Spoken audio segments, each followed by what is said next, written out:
Locs and You. I'm Sim Marie, your host. And today we have a very special guest. I would like to introduce to you Latasha. Hi, Latasha. How are you? Good morning, son. So, Latasha, you've been growing your locks for 3 years since COVID. Yes. You've been coming to me 2 months. So, thank you for allowing me to be a part of your lock journey. Thank you. So, I want to talk a little bit about how you started. So, tell me, how did you wear your hair before you started your locks? And individuals. Individual braids? Yes. Okay. So, how was that for you? I used to love them. Yes, all the time. I think I did that for years. Okay. About And how long would 4 you leave years. them in each time? I would leave them in for about maybe a month.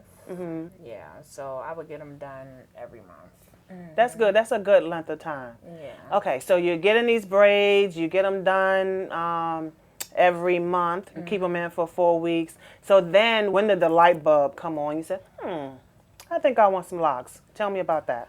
So I would just see people with locks, and I'd love them on TV. The delivery men would have them, females would have them, and I was like, I'm thinking about it. You know, I would play with the thought of having them. Sometimes I would go to the little hair shops and hold the little samples up to Okay. my head just to see what it would look like. And so when COVID hit, I went ahead and decided to do it. I started going on Facebook and see if I could find somebody to go ahead and do starter locks, and I found somebody to do it. I got this girl, and she lived in Columbia, and I hit her up. She said that she would do them for me, and I went over there and got my starter locks done. Okay. So, you know, they were nice. The little 2-strand twist starter locks she did. Okay. I went there, got those done. They were cute. And I went ahead and I rescheduled to get them, you know, maintenance. So, you know, I did that a couple times, but I started to notice, you know, she wasn't available all the time. So she had a lot of clientele. Okay. So I went and I looked on Facebook again to see if I could find somebody else to keep up with the maintenance on Okay. them. So I found somebody else, and this happened a couple times because I guess everybody was trying to do the same thing I was doing to find another loctician. I found another one. Because it was during COVID. Yeah, because Okay. it was during COVID, and I guess people had the same idea I had, I guess. But, you know, the second person had a big clientele as well, and she was booked. So I seen her about a couple times, and I had to find another one. So the third person. So we're on the third one. Yeah, so Okay, the third person, it just was crazy.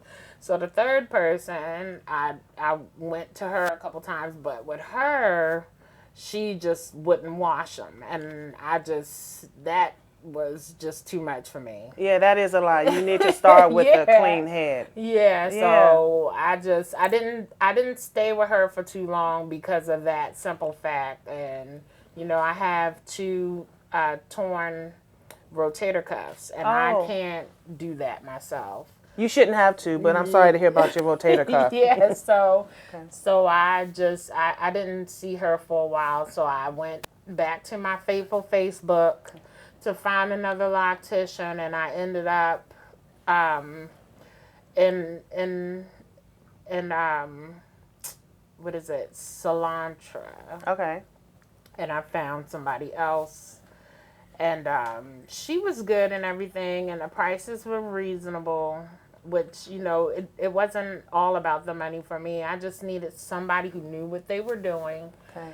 And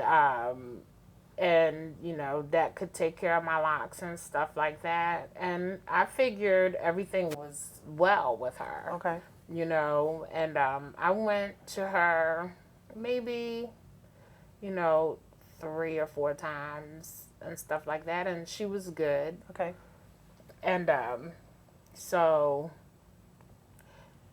I started noticing after a while she was canceling my appointments at short notice and stuff like that. And, we had to pay up front. We had to pay the whole thing up front. Really? Yeah, Not a deposit, but not a deposit. The whole thing had to be paid up front. But how do you know you're going to like the service? I don't know, but Okay. everything had to be paid up front. Okay. When we did the appointment.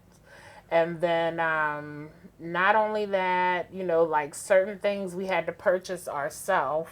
I'm sorry, like what? Like the dyes. If we wanted our hair dyed, we had to pay our dye up front.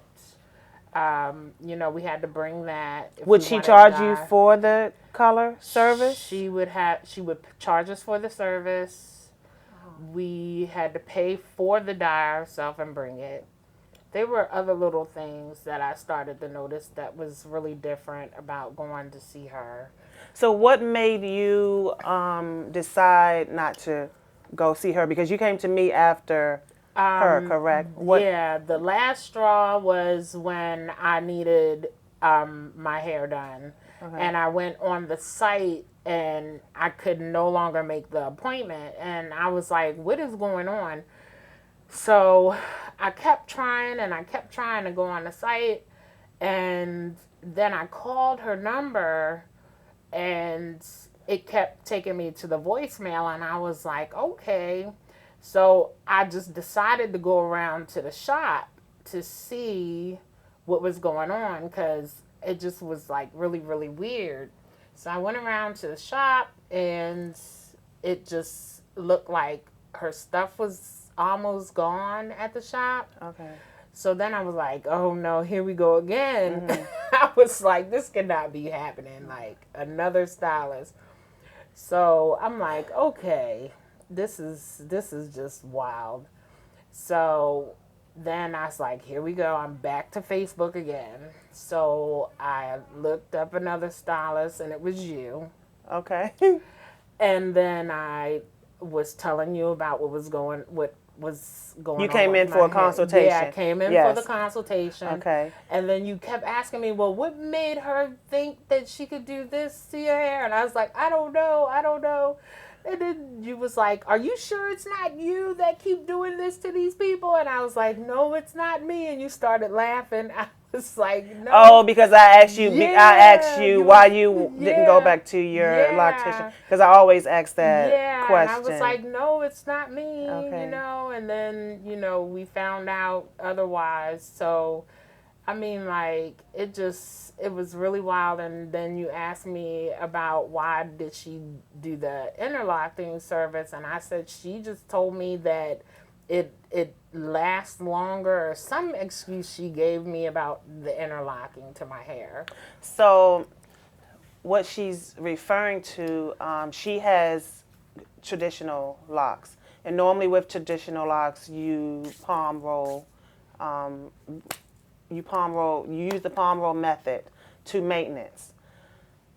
Her locks aren't small. They're about pencil to maybe magic marker size. So you wouldn't interlock it. Her hair isn't like it's extra fine where it won't hold a palm roll. So this stylist was palm rolling. Did she ever palm roll? She palm rolled one time, I believe. So she palm rolled then she one started time interlocking. and then told her that she needed to be interlocked. So that wasn't correct. So she came for a consultation and I noticed that, during the consultation, we found out that she was getting it interlocked. So now my goal is to palm roll. And if I see thinning in the middle, I can repair it. So the point is, the bottom line, she didn't need her hair interlocked. Interlocking costs more. So if you normally get your hair palm roll and the stylist wants to start interlocking, let a light bulb go off and get a second opinion. Okay, I just wanted to clear that up. So you come to me now, and it's been like 2 months. So what do you think you would have done differently, knowing, looking back? Do you think there's anything you could have done differently? I mean, from now on, like my hair, I love my hair. From now on, I definitely will do my research on a technician. You know what I'm saying? And I did see flags. Now that I look back, So let's talk about those flags, because maybe those flags can help. Maybe it's somebody else out there going through the same thing. What flags did you see that you ignored? like as far as like them short notices on cancellations and buying products, and she's supposed to be the stylist and providing service and not having to That's definitely a red yeah, flag. that's what I'm saying. You want me to buy the color that you're going to put in my hair? Yeah. I don't think I'm going to do it. Yeah, so Because you're the professional. exactly. So how do I know what color to get? Yeah, and then paying that whole paying for your whole entire service and not even having your hair done, that doesn't make no sense. So paying for the service up front is a red flag? Okay. Yeah, that Absolutely. just doesn't make sense. And you're right. How do you know you're not going to like that style? Absolutely. You know what I'm saying? So, yeah. A deposit I can see, but Yeah. not Yep. up front.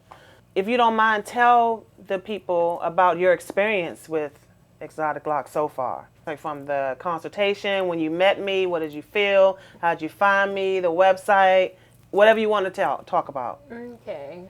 For the 2 months that I have been coming here to Exotic Locs and the time that I found you on Facebook, the information that you shared with me, the way you made me feel accepted and stuff like that, and the time that you gave me to plan for my locks, I noticed that my styles that you given me or put in my hair I've been able to hold them longer. Okay. Like. And then are they tight? Yeah, they're very tight. No, I mean tight like hurting your head. No. Because we don't want them tight. No, not tight like that. But Okay. like the style They hold. Yeah, they hold longer. Okay. Whereas though with the other person, they were like frizzy within a couple days, like it wasn't even done. You know what I'm saying? Okay. So I'm able to hold the style longer, which is good. That means like my hair is growing back, because I don't know, like the way she was doing it from the interlocking, I want to say it broke it off some. Or could have started then. Or something like that.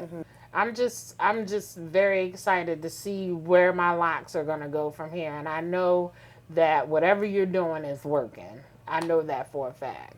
I just put love into them because I love locks. Yes. It's my passion. Yeah. So And I can really that's it. tell. I could tell it. Even my daughter said that it's cute. She likes them. She Oh, good. loves every time she be wanting to see what you do to my hair next. Oh, awesome. Awesome. Yeah, my daughter be looking. Well, I appreciate you trusting me with your lock journey. And I want to thank you for coming on the show today, taking your time out of your busy schedule. You could have been doing anything. It's a Sunday. You could have been home chilling because you worked yesterday. So thank you. No problem. So hopefully this episode has helped some of you out there that are going through the same situations or near situations with stylists.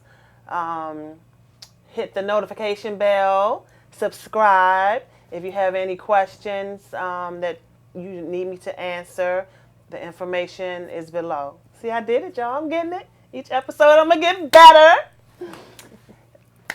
Be safe. Peace and love to you all. Peace and light. See you on the next one. Now you owe me. I'm glad that I'm calming down. Can't let no one come control me.